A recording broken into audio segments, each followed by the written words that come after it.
anak-anak ibu semua, apa kabar? Ibu harap kalian semua dalam keadaan sehat walafiat.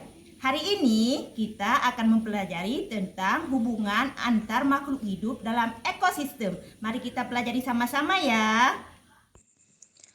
Anak-anak hebat, tujuan pembelajaran kita hari ini ialah siswa dapat mengidentifikasi berbagai bentuk hubungan dalam ekosistem. Anak-anak hebat, yuk kita mulai pembelajarannya.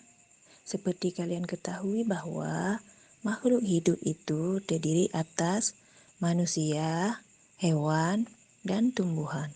Di mana setiap tumbuhan ini pasti melakukan interaksi, bukan? Nah, anak-anak hebat, tahukah kalian bahwa semua makhluk hidup itu tidak bisa hidup sendiri? Ya, makhluk hidup membutuhkan makhluk lain untuk hidup. Seperti halnya nih yang dilakukan oleh kupu-kupu dan bunga. Kupu-kupu dan bunga ini mereka sedang melakukan simbiosis. Jadi, anak-anak hebat, apa itu simbiosis ya? Ada yang tahu nggak? Ya, simbiosis adalah hubungan timbal balik antara dua makhluk hidup atau lebih yang tidak sejenis. Anak-anak hebat, simbiosis terbagi kepada tiga: simbiosis mutualisme, simbiosis komensialisme, dan simbiosis parasitisme. Simbiosis mutualisme ialah hubungan antara dua makhluk hidup yang saling menguntungkan. Nah, misalnya makhluk hidup sedang melakukan interaksi nih. Dua-duanya menguntungkan. Simbiosis komensialisme ialah hubungan antara dua makhluk hidup. Dalam hal ini, makhluk hidup yang satu mendapat keuntungan, sementara makhluk hidup lainnya tidak dirugikan.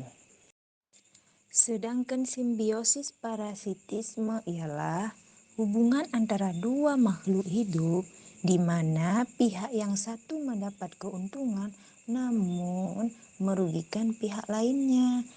Nah, jadi misalnya nih, kalau ada dua hubungan makhluk hidup yang satu beruntung dan yang satu dirugikan.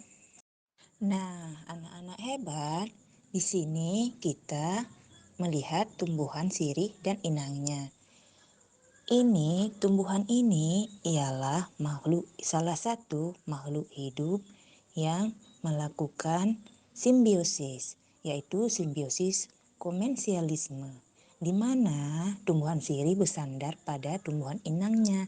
Tumbuhan sirih meraih berbagai keuntungan. Selain mendapatkan akses yang cukup terhadap sinar matahari, tumbuhan sirih juga memperoleh tempat yang cocok untuk tumbuh dan berkembang. Sementara inangnya tidak mengalami dampak apa-apa akibat kehadiran si sirih tersebut. Anak-anak hebat, berikutnya ada contoh dari simbiosis parasitisme, yaitu benalu dan inangnya. Benalu yang hidup di inangnya akan mendapatkan makanan dan perlindungan dari pohon tersebut. Sementara inangnya akan dirugikan karena sari makanannya diambil oleh si benalu tersebut. Dan simbiosis yang terakhir adalah simbiosis mutualisme. Sebagai contoh, lebah dan bunga. Hubungan lebah dan bunga merupakan contoh simbiosis mutualisme. Pada hubungan tersebut, baik lebah maupun bunga sama-sama memperoleh keuntungan. Bunga menghasilkan madu yang merupakan makanan lebah, dan lebah membantu proses penyerbukan pada bunga. Jadi di sini sama-sama menguntungkan ya anak-anak hebat. Sekian dulu, semoga pembelajaran ini dapat bermanfaat.